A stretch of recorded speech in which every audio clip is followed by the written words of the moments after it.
goes right.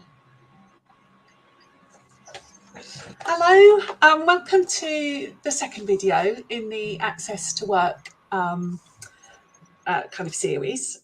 So I'm AJ, I'm the founder of this group, and I'm a coach and a mentor. And this is the lovely Steph, who's going to talk to us shortly. So earlier this year, I applied for my own Access to Work grant, and I got it through a few months ago, and I've kind of gradually got the bits and pieces that I got the funding for.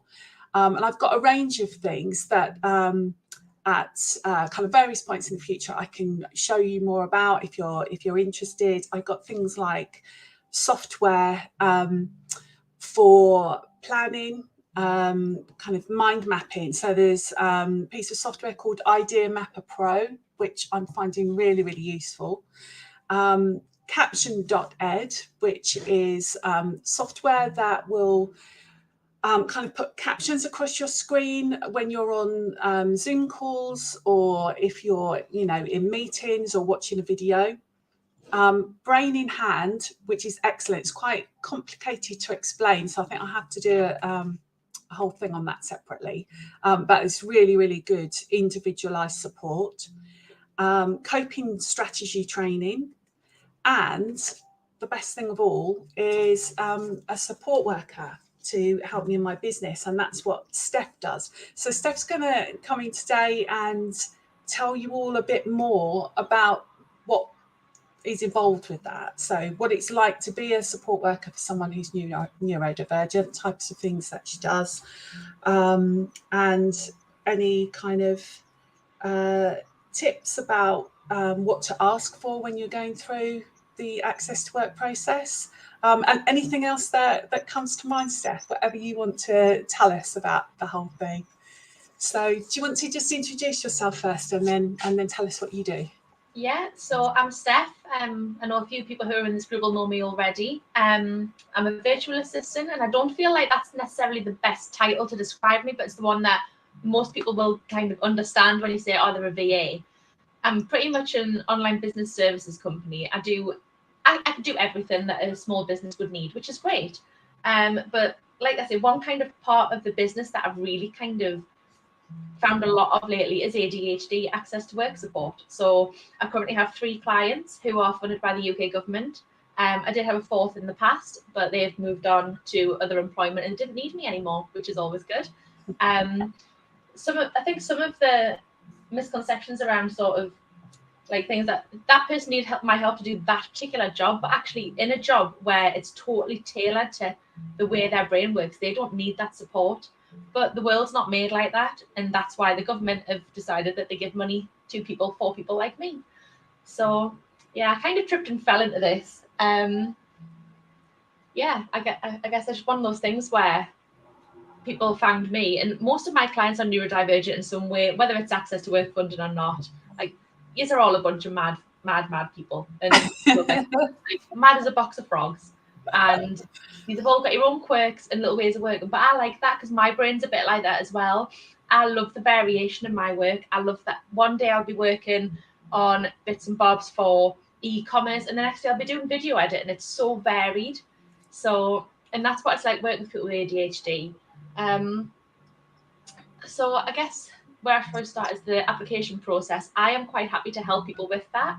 And as I said to you, AJ, the process is not made for people with ADHD. Absolutely. And I feel like they put it in place to like make you jump through a hoop to see how hard you find it. I'm sure that's part of the case, because honestly, it's a horrible process. I've actually applied for myself because of my physical stuff that I've got going on. And the initial form's not too bad, but it's like, I know what's coming because I've done it for other people, and I'm prepared because I've done it for other people. But like that ebook that you put out last week is phenomenal, because people don't have a roadmap to this. They're literally just chucked a load of stuff and told to do it, pulling accounts together, pulling projections. And quite a lot of people with neurodivergence struggle to visualize the future from one way or another. Some people do think in pictures and can think this is what my life is going to be like in 5 years' time. Some people are like, getting to the end of the day is big enough visualization for them. it's not a very friendly process. They try to be inclusive, but it's really not. Like, let's just be clear on that. It's not the most inclusive process at all. And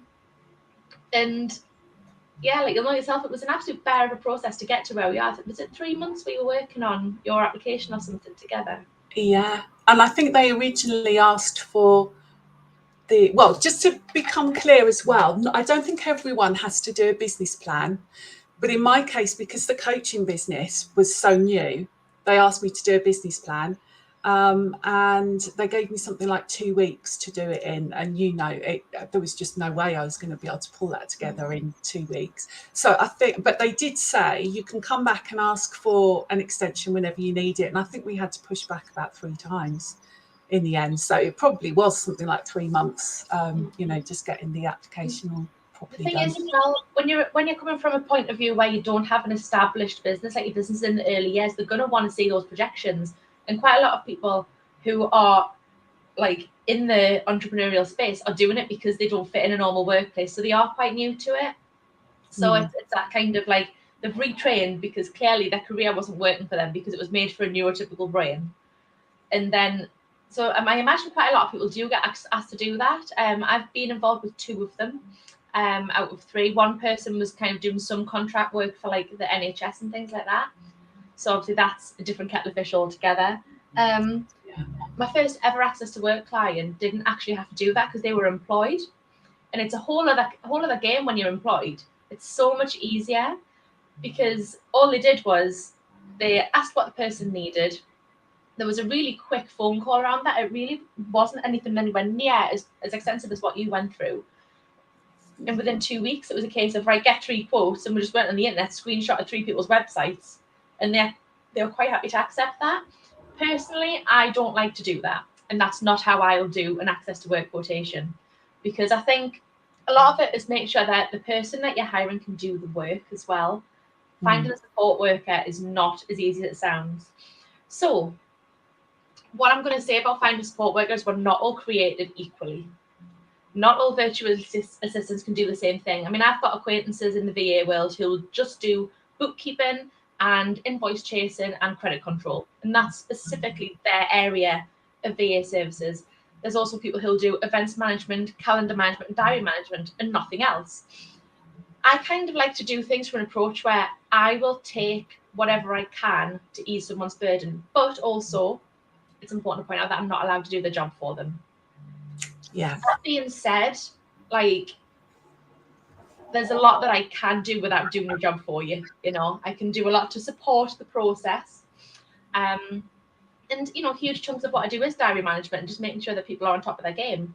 But, I will take on little parts of projects, like a little bit of putting some social media graphics here and there, because, if that's something that you've exhausted yourself on the planning, the execution still has to be done by somebody. So that's a really big part of it, is kind of bridging the gap between the planning and the execution. Because what you often find as well with ADHD is that everyone gets so excited by the planning and they're trying to vision it and visualize it. And it's quite easy to go down software rabbit holes. I mean, everyone I've spoke to has at least tried Notion, Asana, like all of these list making things, all of the Google Suite tools. And it's great. They're great bits of software, but it's very easy to kind of go down the rabbit hole and spend more time actually setting up the software than the planning. So that's a big chunk of what I come in to do as well, is just making sure that there's the bridge between the planning and the execution. Because you could spend all day planning, but it's no good if you don't actually do the thing. Because doing the thing is the bit that earns the money, right? Yeah. So, and it's doing it consistently as well. That's the real issue. And ADHD is not built for that. ADHD is very much like any kind of chronic thing where there's an energy component, in that you have to balance that. There's the boomer bust cycles that we're all very familiar with. I can guarantee I'm going to have a bust cycle tomorrow because I am booming it today. Like, I have been blasting it. You'll know yourself, AJ. Like, what my emails be like this morning, I have been on it today. Absolutely. And like, I'll have days like that, and then there's other days where I'm just like, oh. But you see, that's what my clients are like as well. So it's kind of, I'm very aware and starting to become more aware of how my clients are working and what they are going to be like after specific times. And like, I can look at your plan on a week and think, oh, AJ's going to nail this week, and I can think of that week, think, oh my god, that's a big one. Yeah, you did that the other week, didn't you? You I said, was are you really sure worried. you're going to be able to do all of this? I was really worried because it was so like, it looked so busy. It was stressful to look at it, to be honest. And like, if it's stressful for me to look at, what is it going to be like for you trying to execute that? Yeah. So, as I say, like, I do a lot of different things, and I can kind of fit into most situations. But not all VAs are like that. So what I would usually suggest to someone when they're looking for a virtual assistant, do your research. Have they supported anyone with ADHD before? What is their experience? How do they work? Are they fixed with how they work as well? Because some people will have very rigid systems. So I have a few things that I use reasonably consistently. I like to use Notion for a lot of the planning stuff because I have a Premier account, so all of my staff can access it. So if I wanted to delegate something to, say, Tom, and just tag him with it and he can get that. But if my clients can't work with that, we need to find a workaround, because I need to find a way to harvest the contents of their brain in a meaningful way that they are going to then be able to access in a meaningful way. Some people will be very stuck in what they're using. Like, this is what I'm using. I like Asana. This is how I've got Asana set up. And it's like, I personally would like to burn Asana to the ground. It is my least favorite software.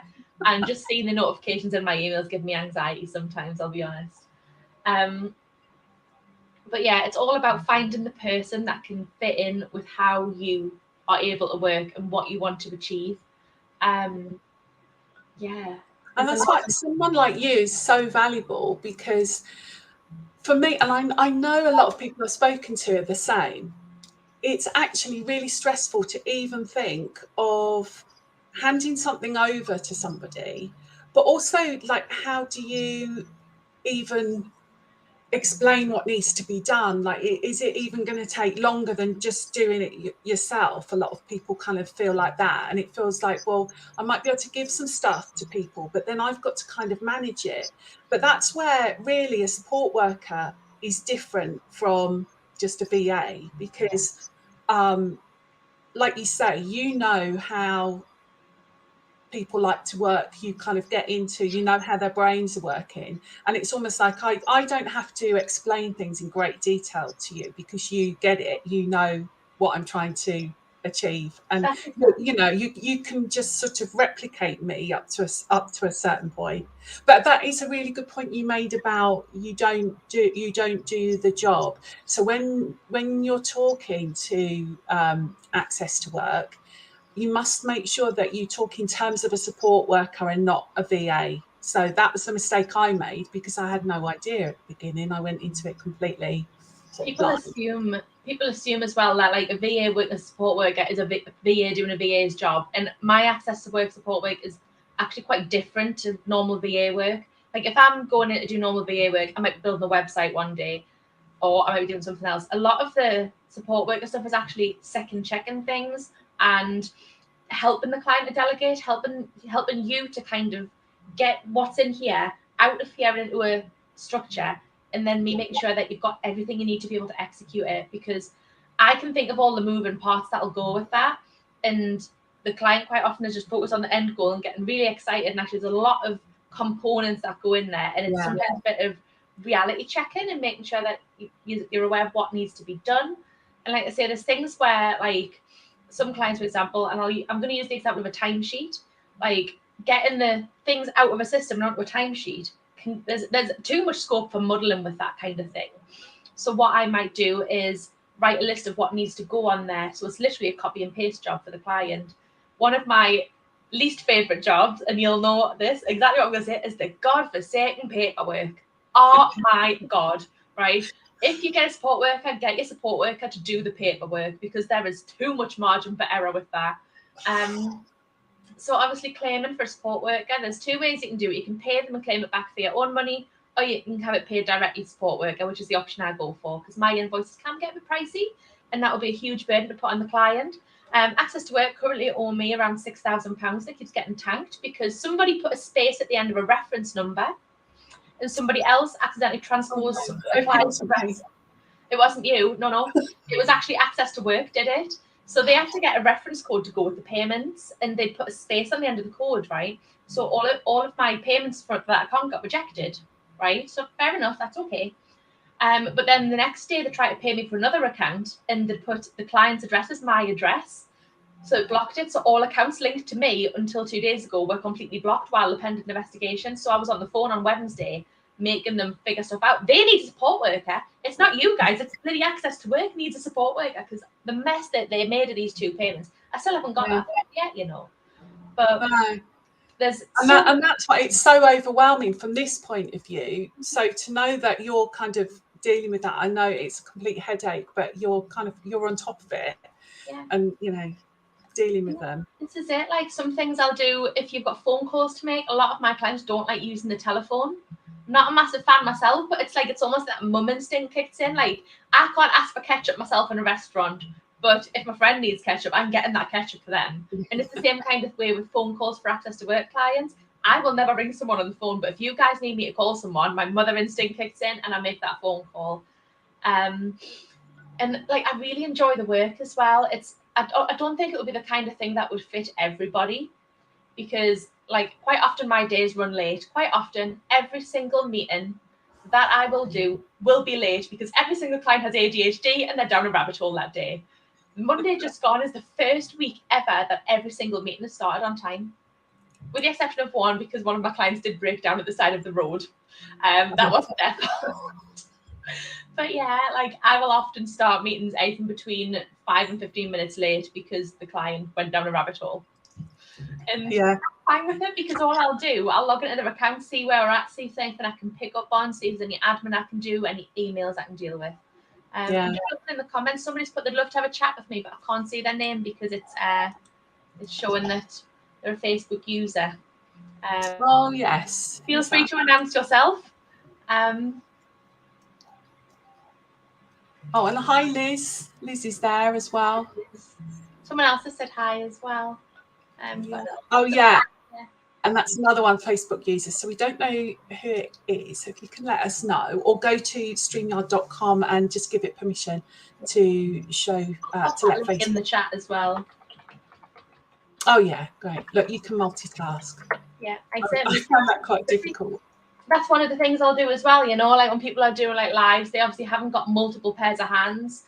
Some people have the capability to sit and put links in while they're going live and manning live stream. I'm not that person. I'm the person that backs them up, because honestly, if it was me trying to do all of the things, it's very overwhelming for anybody. But I think we find it just that little bit harder. And it's just like, well, there's an extra pair of eyes looking over things to make sure that the distraction didn't get you and didn't totally mess things up. I can't imagine. Is it Marion? Who's Marion? Marion, you're welcome to have a chat anytime.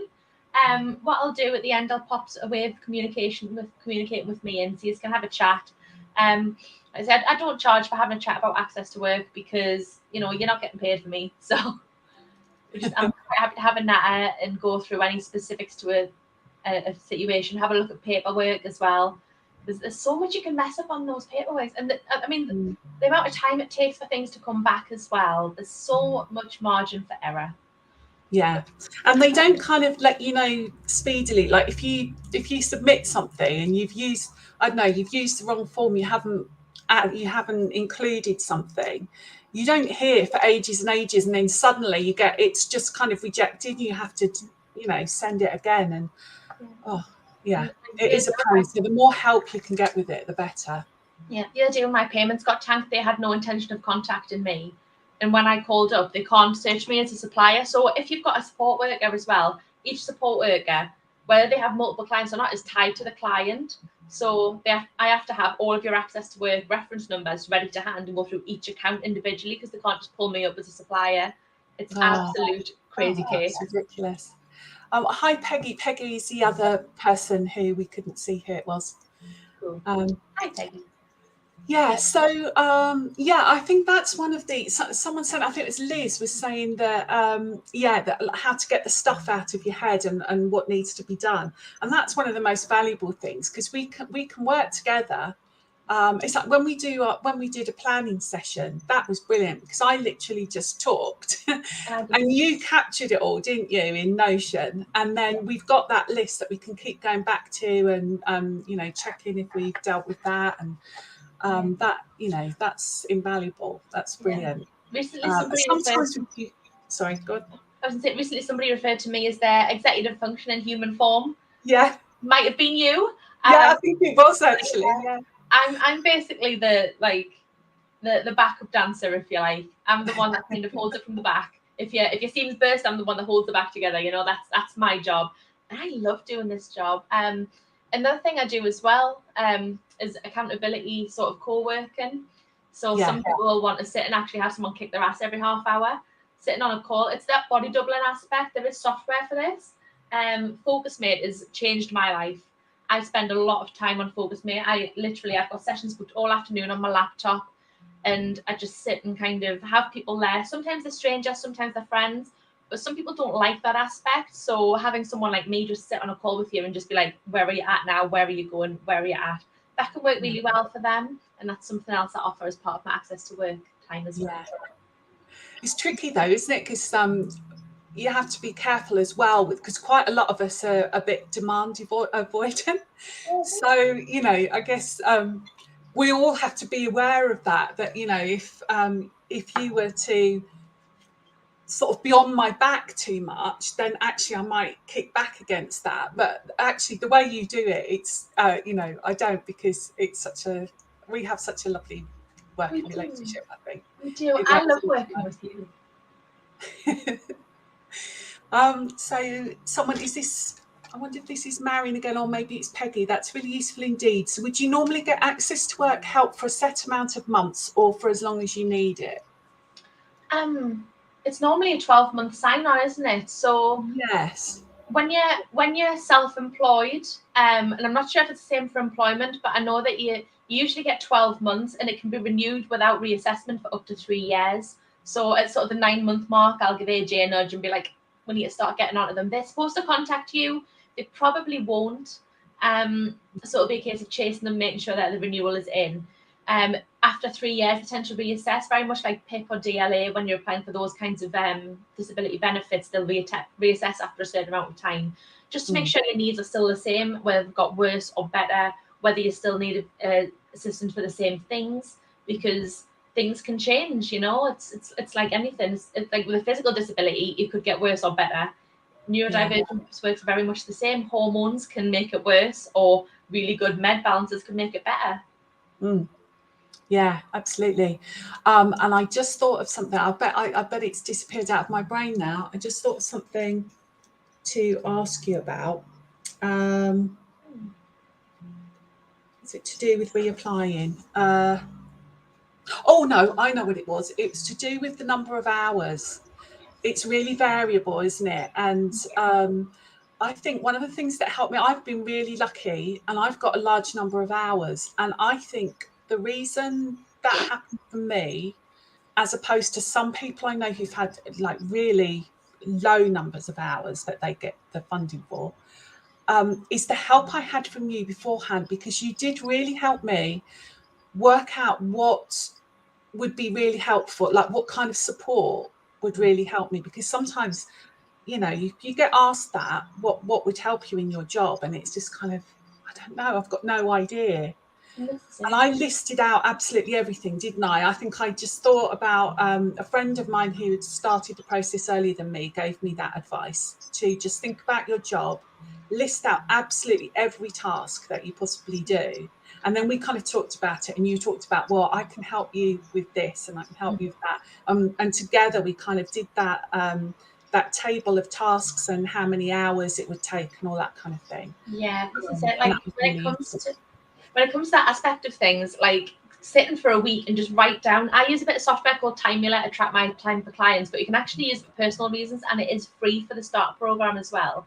So what you can do is you can go through that and just like track your time and say, like, I'll spend 20 minutes doing X task, Y task, and put all your tasks in the notes so you know what you've been doing. That would be a very visual representation of that. Or you can just write it in a notebook.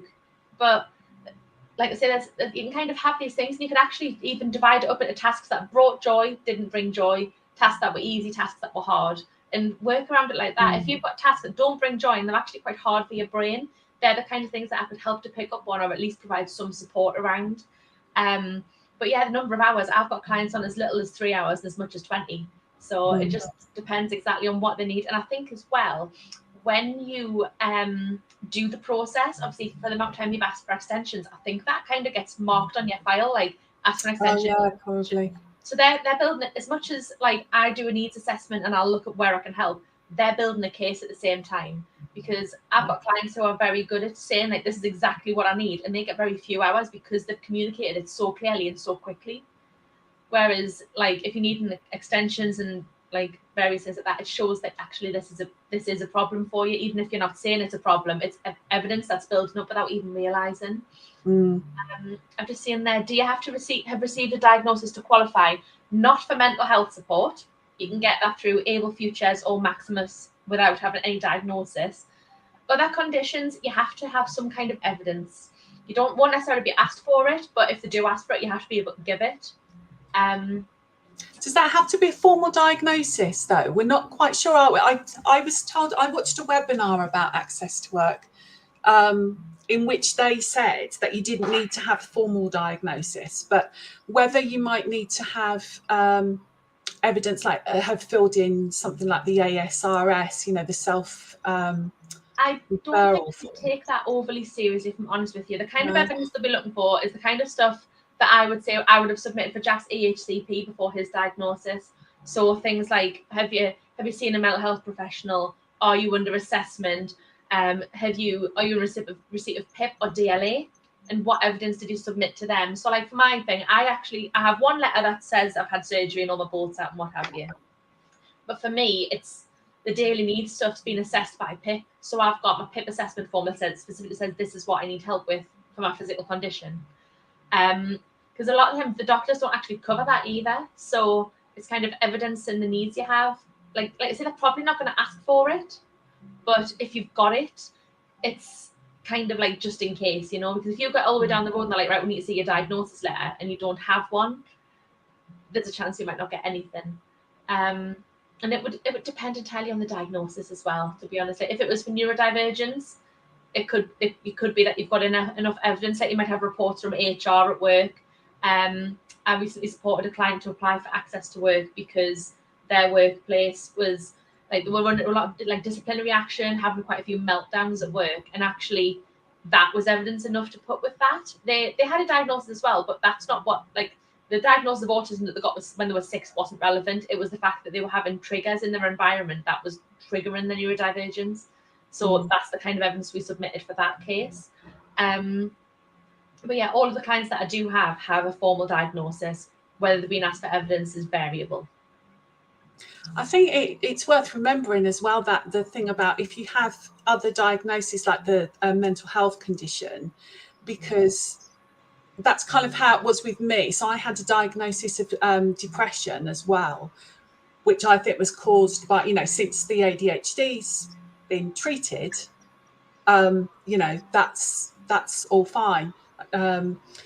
So I think it's really good if you've got something like that as well to show as evidence that, you know, the challenges are so much with the neurodivergence that actually you get diagnosed with things like depression or anxiety or, you know, anything like that you've been to the doctor for. Yeah. It's like with my thing, I don't have a diagnosis of autism or ADHD, but all of my clients think I do until I tell them otherwise. I don't actually say anything about it. They're like, when I tell them I'm not diagnosed, they're more surprised that I'm not, you know. But for me, I have a diagnosis of fibromyalgia, which I don't think I've got that because I don't have the chronic pain aspect anymore. I mean, I manage it with limited daily activity and various things, but I used to be in pain constantly. And actually, things like the brain fog is still there sometimes, and things that like there was a few other aspects where it's actually things that I would really like benefit from a stand and desk from. I have all the evidence in another condition. So just because you haven't got a neurodivergent diagnosis doesn't mean you're not going to get a few neurodivergence, because all of the problems that I have that are related to what is diagnosed as fibromyalgia actually probably aren't fibromyalgia. I think the thing is with fibromyalgia, for me, I'm not saying that there's anything wrong with having that diagnosis, but for me, it wasn't correct. They diagnosed me with that, and then a year later, I found out that my pelvis was the wrong shape. And all of the symptoms I have were related to either my pelvis or what could be neurodivergence. So, like I say, just because you haven't got a diagnosis specific to your needs doesn't mean that you're not going to get, because you might have other things that are overlapping that would provide enough evidence. And if anyone's got any questions on that, you're more than happy to bring it to me confidentially and I can have a look. because like as well, like my background, I was a pharmacy technician for a while. I was a student speech therapist. I'm quite well informed in that level of things. So if there's things that you think, I've got this, but not quite covering that, you probably have got it covered. We can look at that. And actually what they're asking for most of the time is what are your challenges with work? So yes, they ask what condition you've got or whatever, but they're most interested in what are you finding difficult? What are your challenges? What do you need support with? Precisely. And, you know, I struggle with focus. I struggle to sit still. None of that's necessarily because of my other conditions, but actually the struggle to sit still is because my pelvis isn't feeling quite right. The struggle to focus could be the fibromyalgia. So I would say I've got enough evidence to get access to work for myself if I want to for neurodivergence because of these other things. So don't be disheartened if you haven't got a formal neurodivergent diagnosis. There's probably something else in your records that you could use as evidence if you were even asked for it at all. Yeah, that's great. Just check the comments and see if there's anything there, any questions. Yeah, we've got one there. Lots of anxiety and depression and menopause records on my records with my doctor, but not spoke to them about ADHD yet. I mean, if your like depression, anxiety, menopause stuff is affecting you, that's still a thing. Like, you know, menopause, anxiety, depression is still a thing that might mean you have extra needs at work, which may entitle you to access to work. So absolutely go with that. If you think there's something you could benefit from, run with what you've got, because access to work's whole intention is to reduce the barrier between people and work. They would more than happily have you in work with support than out of work. So yeah. Oh, hi Amanda. Yeah, well, everyone needs a Steph. Let's be honest, everyone needs. Everyone needs a Steph. Well, I get so much joy out of what I do for a job. Like it's that things like I'll do something and I'll know that it's coming up for the client. I was like, oh, I'll just do that now because I know they're going to need it done, and it just saves them a little bit of stress on the day. It's like setting up this live, for example. I had this done like on Sunday because I just thought, oh, I'll just chuck it in and then it's there, and then we know it's there and it's done. And it's like the feedback I get as well, because I really am changing lives here. Like, yeah, absolutely. It's just such a wholesome feeling. And like I say, there's lots of people out there. There might be someone that's a better fit for people than me, but you're welcome to come to me first. It'd be hard to find. I'll happily help people for up to an hour, totally free, just giving them a bit of advice. And then one thing I will say as well, if you're pursuing the access to work support worker thing and don't have the money to pay me, we could always knock it off the first invoice. I'm pretty chill. Like if it's a point where you're going to have 20 hours support in September, but you need a bit of help now, I'm pretty flexible. That's all I say. Access to work wouldn't allow it, but I'm pretty flexible with how I work. So there's always a solution to a problem if you're working with a staff. That's what I'll say. Oh, also, just one quick thing as well. I remember I had to give three quotes in. Yes. And two people, were quite good, but I knew that just through the whole process, everything that you knew and how you were planning to support me and everything was going to be so much better for me. They will automatically go with whatever the cheapest quote is because it's a government scheme. But you can ask for someone specific, and you can also negotiate, can't you? Because if the person who is actually going to give you the most value and help the most is slightly above one of the other quotes, you can actually talk to them. You can, see what you can do. So it's always worth pushing back or really requesting someone. Yeah, absolutely. Like with me, like I would consider myself fairly specialized because of the fact that most of my clients, I attract all of the neurodivergents, all of the LGBTs. Like there's very few straight people on my roster who are totally identify with the gender they were assigned at birth. Like we have the spiciest group ever. My client roster is increased. They are a great bunch. They're either learning disabilities charities or they're neurodivergent clients, like individuals. I have a really spicy bunch here, but I'm quite happy to work with each individual on a very like personalized level because, that's just the way it works best. And some VAs will be very fixed And that might work for you, you know, for someone who is autistic, who likes very firm routines and to be told this is the routine, that might work for you. That's what works for my son really well. Jack likes to go into something where he's going to have a very rigid, very structured thing, where actually quite a lot of people with ADHD like a little bit more flexibility, a bit more chillness. Like I work on a Sunday. I don't normally take client calls on a Sunday, but you're welcome to bombard me with messages and I will reply because I'm working. That's why I work on a Sunday, because it's the day I'm least likely to be interrupted. I can accommodate evenings, I can accommodate mornings. I wake people up in the morning. I remind you to take your meds, to order your meds. Oh, like, that's a good one. Yeah, you help me keep on top of that. My calendar's full of medication reminders for other people, because that's something like medication reminders for controlled drugs. Obviously, most of you will know if you're on them, you can order 4 weeks at a time and that's it, because that's the law. And I don't think that's very ADHD friendly. You can't put them on a like a repeat where it automatically repeats, because that's not allowed either. So I guess that's where my pharmacy technician background comes in, is that like this is a really ableist system when it comes to medication. And quite often as well, when there's not a shared care agreement in place, it's ringing different consultants to get prescriptions sent because the GP won't cover it, because that can be a whole other ball game as far as I've found. My GP wouldn't prescribe my painkillers because they were a controlled drug, and I had to get my consultant to write a letter, and it's a lot of hassle, and it's a lot of backwards and forwards for someone with ADHD, and it's very easy to just let it slide. But that's what I've got of me, and I'm quite happy to ring people and shout at them if they're being ableist as well. I actually had a conversation the other day because the system had changed the way they do things in a way that was detrimental to one of my clients. I might have told this company that they were in breach of the Equality Act 2010, Section 20, the need for reasonable adjustments, and that they should review their policies. Because that's the thing, I will fight for my clients as well. You know, quite often you haven't got to fight in this because you're so busy getting through the days. I have got that fight, and I will fight for everybody, because it's just, you know, the world's not made for neurodivergent people, and I'm just doing what I can from my corner to help them all out, you know. Yeah.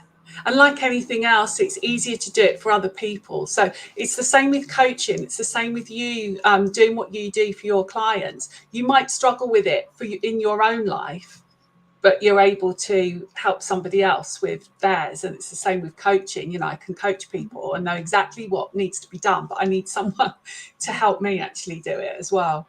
100%. Yeah, totally agree with that. Like, I was talking to someone today, and they were like, I was on Focus Mate, and they were like, "Oh, you're doing this for you?" I'm like, I'm never doing anything for me.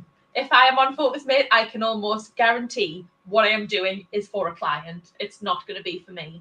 But it's like, for me, I get a lot of satisfaction off coordinating all of the moving parts that the client can't focus on. The way I see it is, all my clients have a zone of genius, whether it's being a coach or having their e-commerce range or whatever it is that they do. And my zone of genius is the back end of that, and actually making the moving parts fit so that they can do all of these things in a way that works for them, with the support that they need at the right time. So find yourself somebody who can do that, and you want them a winner. Excellent. That's brilliant. Is there anything else, Steph, that you feel we haven't covered, or that you'd like to share? Or I think we've kind of answered everything. I did make notes. I'm just going to make sure I've covered everything. But